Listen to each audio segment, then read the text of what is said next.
Hey everybody, we're back this week. I've been busting on the Suburban and getting a ton of work done. So I haven't done a lot of videoing. Like I said, I'm trying to get this done by the end of July. I only have like a week and a half left. And by the end of this weekend, it'll be really close. I'm hoping for paint by the end of this weekend. And we will get into that. There'll be a second video. But right now, I got something to show you. I haven't touched this car in 6-7 months. And like I said on the last video, we flipped the body over.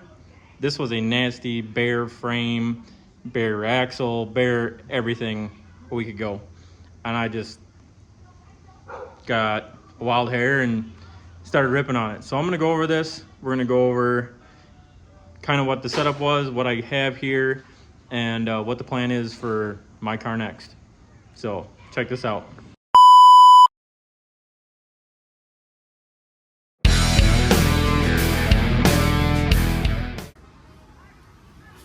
All right, everybody, this was not like this even a week ago. I literally painted the 2 weeks, maybe 2 weeks. I don't know. It hasn't been very long.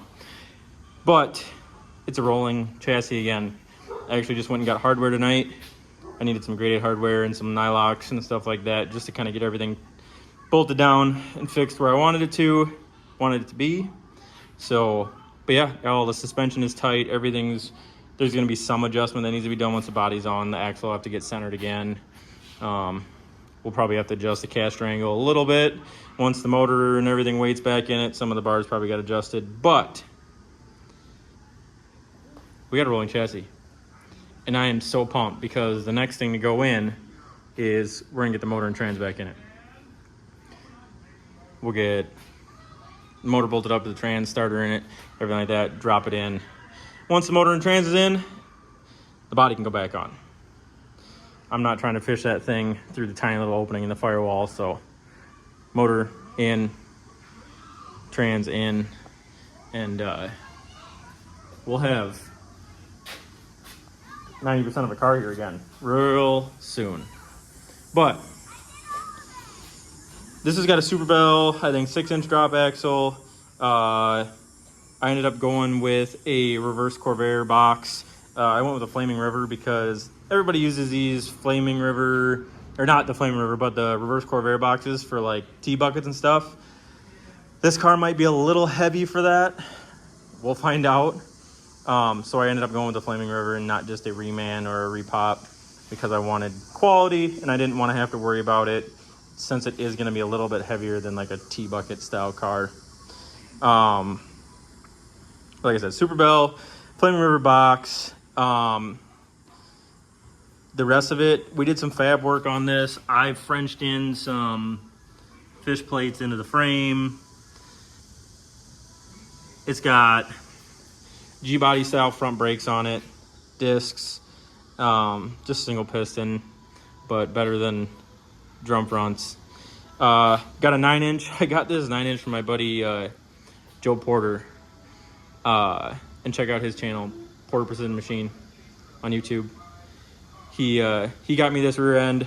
Me and him, many years ago, C-notched his truck and Crown Vic swapped the front of his truck. And this is the rear end out of his F100. He had it sitting in the weeds forever. Nobody ever wanted to buy it. And he actually delivered this and the transmission that's hiding behind there to me at my wedding. So, shout out to Porter. Got me this awesome rear end. I think it's so, and I got the trans for like $75. Somebody had pulled it from a car, never put it back in. Supposedly good. We're gonna find out. It's a 727. The motor is a 318. It is Mopar. The car is a Willy's. It came with the motor. I figured I'd keep it. I don't have to buy another motor, build another motor. That one's rebuilt. So 318 motor, 727 trans, 9-inch. I have the drive shaft. I have pretty much everything for the drivetrain. I did a triangulated 4-link in the back with QA1 single adjustables. I didn't need to go super crazy, but I have like I think overall with the adjustable coil over brackets, I think it's like I have an insane amount of travel in the back that I can adjust this thing. Or I won't ever need it. This thing's just going to be super low all the time. I went with some artillery wheels, just steel artillery wheels, nothing too crazy. But they are the most expensive set of wheels I've ever bought, and they're the smallest. I have bought 24s for cheaper than I bought these for. It's insane. But this is my car. I've been working on this thing for like 3 years. I'm excited to see it go back together. I'd really like to get it back together and be able to see it run here in the next couple months. I don't know if that's going to happen. The body's pretty much ready to go back on. A lot of fab work went on in here.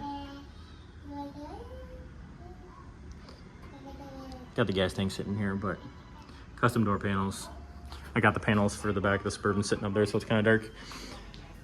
But, and then I also wanted to stick with the retro vibe in the motor. Make this thing look like, besides the frame, the suspension, stuff like that, I wanted it to look like it was built in the 60s, 70s.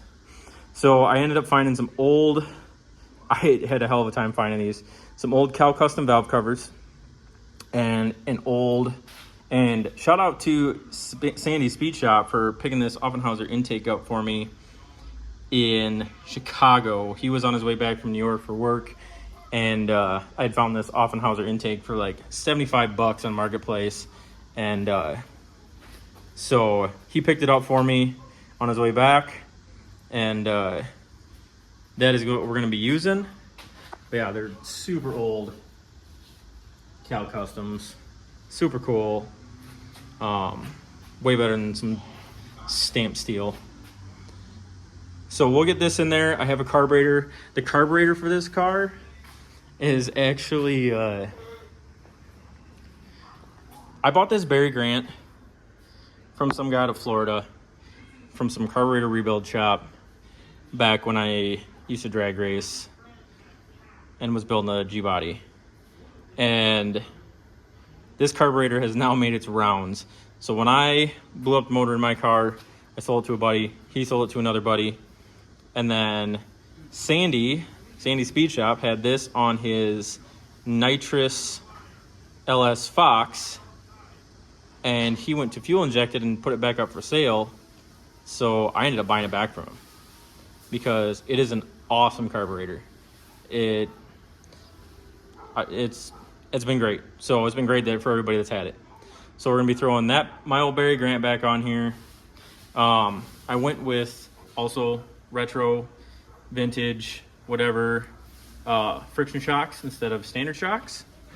There's a lot more to show you on this car. There's a ton of cool parts, ton of stuff, and we'll get to more of that. But chassis and suspension, that's kind of where we're at. Motor and trans, kind of where we're at. So we're going to be doing updates on this. I'll have another short on the Suburban by the end of this weekend. But for right now, this is where we're at. Super pumped, super excited. If you guys want to follow along while I put this thing back together, as well as that, and that'll be out of here in probably 2 weeks. And then I have another truck coming in for work that a guy wants done. So it'll be another truck, my car. We're going to be working on everything. It's going to be busy. But, yeah, tune in, stick along, or tune in, ride along. We're going to be working on some pretty cool stuff. And if you got any questions along the way, put them in the comments, kind of how I did stuff or what I used. I'll try to explain pretty well about how I'm doing this, but this has been my dream since I was a little kid. I was in the local ice cream shop one day after school, and they used to sell magazines there.